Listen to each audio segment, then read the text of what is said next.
জুমার দিন সকালবেলা ফজরের নামাজের পর থেকে ফেরেশতারা যতগুলো মসজিদে জুমা অনুষ্ঠিত হয় ওই মসজিদে ঢোকার প্রতিটা দরজার মধ্যে দাঁড়িয়ে থাকে।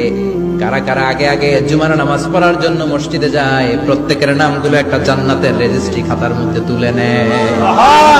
এই নামগুলো স্পেশালি আল্লাহর কাছে পাঠানোর জন্য। সুবহানাল্লাহ কবেন না? ডানে বায়ে সামনে পেছনে যতগুলো দরজা, প্রতিটা দরজায় ফেরেশতারা বসে থাকে। কে আগে আসলো নাম তুলে দেয়।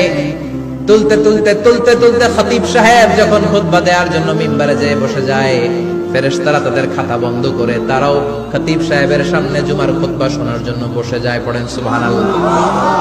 প্রথম জুমার দিন জুমার মসজিদে যে ঢুকবে, বিশ্বনবী বললেন আল্লাহর রাস্তায় একটা উট কুরবানি দিলে যেই সওয়াব, এই সওয়াব আল্লাহ আমলনামায় দিয়ে দেয়। দ্বিতীয় পর্যায়ে যে ঢুকে, বিশ্বনবী বললেন বাকারা, গরু কুরবানির সওয়াব পায়।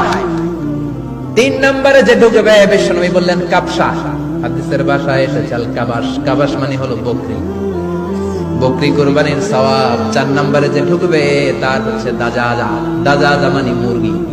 পাঁচ নম্বরে যে ঢুকবে, বিশ্বনবী বললেন বাইদা, নোয়াখালীরা কয় বয়দা, আমরা কই আন্ডা, কুমিল্লায় কই ডিম। আছে না নাই?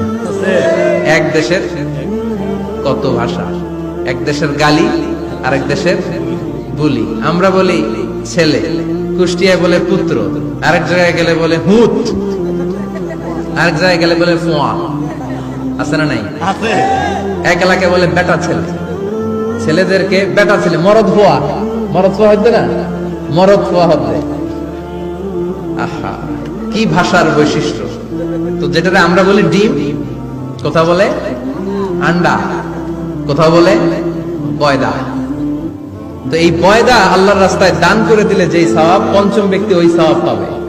এই 5 জনের পরে আর লেখালেখি নাই, বাকিদেরটা নরমাল এন্ট্রি করে সব ফেরেশতারা খুতবা শোনার জন্য বসে যায়। সুবহানাল্লাহ।